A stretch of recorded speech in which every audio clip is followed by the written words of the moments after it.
సమాలోచనకు స్వాగతం. పేరెంటింగ్ అనేది చాలా చాలా క్రూషియల్ అండి. పిల్లల్ని పెంచడంలో తల్లిదండ్రుల పాత్ర. మా నాన్నగారు ఈ విషయంలో నా దృష్టిలో గొప్ప ఎగ్జాంపుల్. ఆయన మంచి ఉదాహరణ. ఒక మంచి తండ్రిగా ఆయన మాకు చాలా చిరస్మరణీయుడు. ఆయన మా చిన్నప్పుడు మాతో కలిసి, అంటే పిల్లలతో కలిసి పిల్లల్లాగా ఆడటం, వాళ్ళని మమ్మల్ని ఎన్ని రకాల ఆటలు ఆడిచ్చేవారో. నేను గోలీ ఆటలు ఆయన దగ్గర నేర్చుకున్నా, అలాగే గిల్లిదండ ఆయన దగ్గరే నేర్చుకున్నా. అలాగే ఆయన రకరకాల ఆటలు ఆడిచ్చేవాళ్ళు, బోలెడని పద్యాలు చెప్పేవారు. మా ఈఎస్ఐ క్వార్టర్స్లో కాగజ్ నగర్లో కిటికీ తలుపుల వెనకాల వరుసగా ఆల్ఫబెట్స్, అలాగే యాపిల్, బ్యాట్, క్యాట్, అలా చిన్న చిన్న పదాలు అవన్నీ రాసి మాకు నేర్పిస్తూ ఉండేవారు. అలాగే క్వార్టర్స్కి పైకి వెళ్ళడానికి మెట్లు ఉండేవి కాదు, అందుకని వేప చెట్టు ఎక్కి అటు దిగాల్సి వచ్చేది.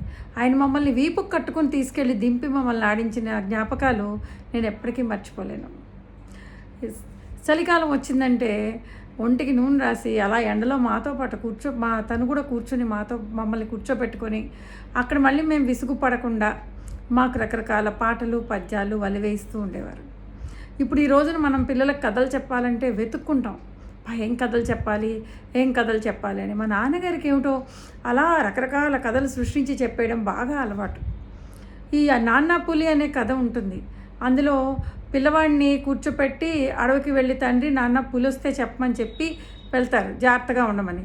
వీడు మాటకి 2 సార్లు నాన్న పులి అని అరవడం, ఆయన రావడం, అలా నువ్వు చేయకూడదని చెప్పడం వల్ల ఒక నీతి కథ. దాన్ని అసలు ఒక పాటలాగా మాకు నేర్పించి, వద్దంటే వచ్చావు కన్నోడా, అదిగో పెద్ద పులుల అడవి చిన్నోడా, కట్టేలు కొట్టొస్తా కన్నోడా, నీవి గుట్టకాడే కూచో చిన్నోడా, ఆహూ అంటూ ఒక జానపద శైలిలో ఆ మొత్తం కథని ఒక పాటలాగా కట్టేయడం. అందులో పాత్రలు కూడా ఆయన తండ్రి పాత్ర, నేను మా చెల్లెలు ఇద్దరమే, మేము ఆడపిల్లలం, మేమేమో ఆ పిల్లవాడి పాత్ర.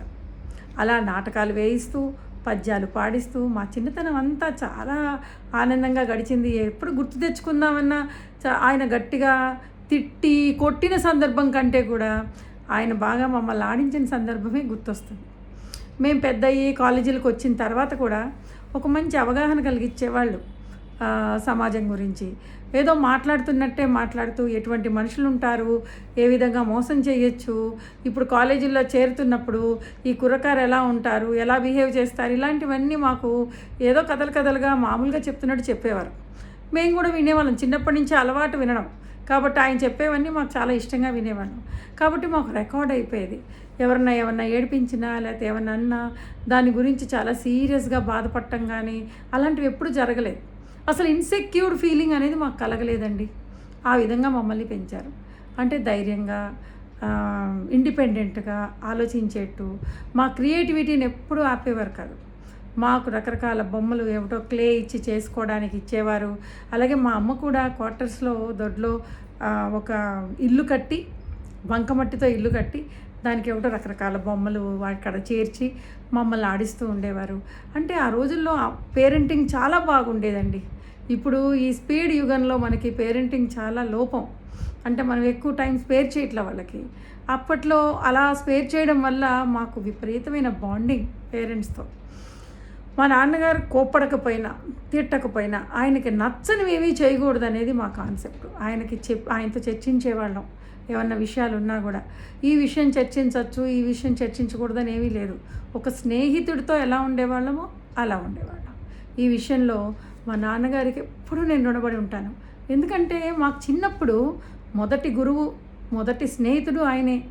ఆయన ఎంత బాగా ఆ పేరెంటింగ్ ఎలా ఉండేదంటే అసలు ఏ విషయమైనా ఆయనతో చర్చించకపోతే మాకు కుదిరేది కాదు. పెళ్ళిళ్ళు అయినా కూడా మా పెళ్ళిళ్ళ విషయంలో కూడా ఆయన చాలా ఫ్రీడమ్ ఇచ్చారు. మేము ఎస్ అన్న తర్వాతే ఆయన ప్రొసీడ్ అయ్యారు. అలా మాకు మా నాన్నగారు పెళ్ళిళ్ళ విషయంలో ఏంటి, చదువుల విషయంలో ఏంటి, మాకు నచ్చినవి మేము చేసేట్టుగా అది అలా చేసేవారు. పైగా ఏమన్నా చిన్న చిన్న సమస్యలు వస్తే మిమ్మల్ని పీజీ దాకా చదివించాను, ఎంఏలు చదివారు, మీరే సాల్వ్ చేసుకోవాలి, ఇంకా పేరెంట్స్ మీద ఆధారపడకూడదు అని చెప్తూ ఉండేవారు. అలా మెల్లిగా మాకు పెళ్ళిళ్ళైనాక ఒక సైకలాజికల్ ఇండిపెండెన్స్ వచ్చేట్టుగా ఆయనే మౌల్డ్ చేశారు మళ్ళీ. మాకు నాకు 43 ఏళ్ల వయసులో మా నాన్నగారు పోయారు. అంతకంటే 2 ఏళ్ల ముందు మా అమ్మగారు పోయారు. వాళ్ళిద్దరు పోతే ఆ లోటు చాలా చాలా ఎక్కువైనప్పటికీ వాళ్ళ గైడెన్స్ ఎప్పుడూ మా మనసులో ఉండిపోయే విధంగా వాళ్ళ పేరెంటింగ్ ఉండింది. మా నాన్నగారు ఏం చేస్తుంటారు ఇలా ఉంటే అని చెప్పి మేము ఎప్పటికప్పుడు అనుకోవటం. అమ్మతో అటాచ్మెంట్ ఎలాగో ఉంటుంది, కానీ మాకు మా ఇంట్లో ఇద్దరికి కూడా అమ్మాయిలకి మా నాన్నగారితో అటాచ్మెంట్ చాలా ఎక్కువ. ఆయన చెప్పిన పద్యాలు, కథలు, ఆయన సొంతంగా రకరకాల పాటలు కట్టి పాడేవారు. ఆ పాటలు అవన్నీ కూడా మాకు మనసులో ఉండిపోయి మళ్ళీ మా పిల్లలకి మేము నేర్చుకుంటాం. ఇంకా నాకంటే కూడా మా చెల్లెలు పితృభాష బాగా ఆకలింపు చేసేసుకొని ఆయన పాటలు పద్యాలన్నీ వాళ్ళ పిల్లలకి బాగా నేర్పింది. కాబట్టి ఈ రకమైనటువంటి ఇంపాక్ట్, పేరెంట్స్ యొక్క ఇంపాక్ట్ అది మనకుంటే, అది కూడా ప్రాపర్ గైడెన్స్ ఉంటే చాలా బాగా ఒక తప్పటడుగు వేయకుండా లైఫ్లో మనం ముందుకెళ్తాం. కాబట్టి మనం కూడా పేరెంటింగ్ చేసేటప్పుడు ముఖ్యంగా తండ్రులు, అది ఎందుకంటే తల్లుల దగ్గర గారం ఎక్కువ కాబట్టి తల్లులు చెప్పినవన్నీ వినం. అదే తండ్రి అంటే గురి ఎక్కువ ఉంటుంది పిల్లలకి. కాబట్టి తండ్రులు ఈ విధంగా వాళ్ళని మానిటర్ చేసుకోవాలి. ఎప్పుడు కూడాను మానిటరింగ్ అంటే వాళ్ళ ఫ్రీడమ్ని కర్టైల్ చేసినట్టు, వాళ్ళ స్వేచ్ఛని మనం హరించేట్టుగా ఉండకూడదు. వాళ్ళకి ఇవ్వాల్సిన స్వేచ్ఛ వాళ్ళకి ఇస్తూ, ఆ స్వేచ్ఛ ఇచ్చినటువంటి పరిధిలోనే వాళ్ళ క్రియేటివిటీ దెబ్బతినకుండా, వాళ్ళ ఇండివిజువాలిటీ దెబ్బతినకుండా వాళ్ళని పెంచగలగాలి. కాబట్టి మా నాన్నగారు పట్టస్వామి పెదకామేశ్వరరావు గారు, పిపి కామేశ్వరరావు గారు, ఈఎస్ఐలో ఆయన జీవితకాలం పనిచేసి బ్రాంచ్ మేనేజర్గా, ఇన్స్పెక్టర్గా తర్వాత రిటైర్ అయ్యారు. ఆయన 95లోనే రిటైర్ అయ్యారు. 2013లో చనిపోయారు. ఆయన గురించి ఇప్పుడు నేను గొప్పగా ఎందుకు చెప్పుకుంటానంటే, ఆయనకి పరోపకారార్థం ఇదం శరీరం అనే కాన్సెప్ట్ ఆయన బాగా నమ్ముతారు. ఆయన ఆ జనరేషన్ వాడైనా కూడా ఆయన ఆర్థడాక్స్ కాదు, ఆయన చాలా మోడర్న్గా ఉండేవారు. ఆయన చాలా రకరకాల మత మౌఢ్యాలకి అతీతంగా ఉండేవారు. ఆయన ఫ్రెండ్ సర్కిల్లో అందరూ ఉండేవారు. ఆ కులం ఈ కులం అంటూ ఏమీ లేదు, ఆ మతం ఈ మతం అంటూ అందరూ క్లోజ్ సర్క్యూట్లో ఉండేవారు ఆయనకి. ఆయన ఎప్పుడు కూడా చినినా పొట్టకు శ్రీరామ రక్ష అని చెప్పి కాదమ్మా, ఇతరులకి సహాయం చేయాలి, what best we are doing to others అనేది ముఖ్యం అని చెప్పేవారు. మన పొట్ట మనం నింపుకుంటాం, మన ఫ్యామిలీకి మనం చేసుకుంటాం, కానీ మనము ఇతరులకు ఏం చేస్తున్నాం అనేది చాలా ముఖ్యమైన ఆయన చెప్తూ ఉండేవారు.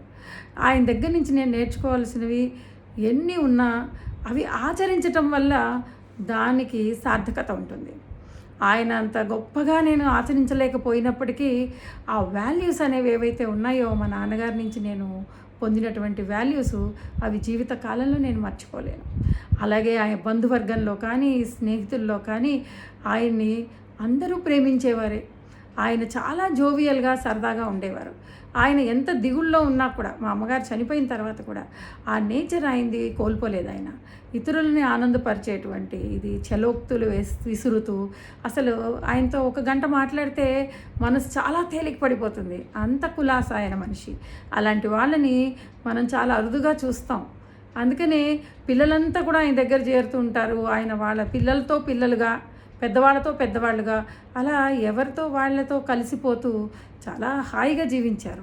ఆయన బ్యాంక్ బ్యాలెన్సులు తక్కువ ఉంటాయి, కానీ ఆయన కీర్తి ప్రతిష్టలు మాత్రం చాలా ఉన్నాయి. అదే కదా ముఖ్యం మనకి. మనం ఎంత పుణ్యం మన బ్యాంక్ బ్యాలెన్స్లో వేసుకున్నాం అనేదే ముఖ్యం, కానీ ఎంత డబ్బు దాచుకున్నాం ఏముందండి, డబ్బు వస్తుంది పోతుంది. కాబట్టి ఈ విషయంలో మా నాన్నగారు నాకు మార్గదర్శకులు. By for now.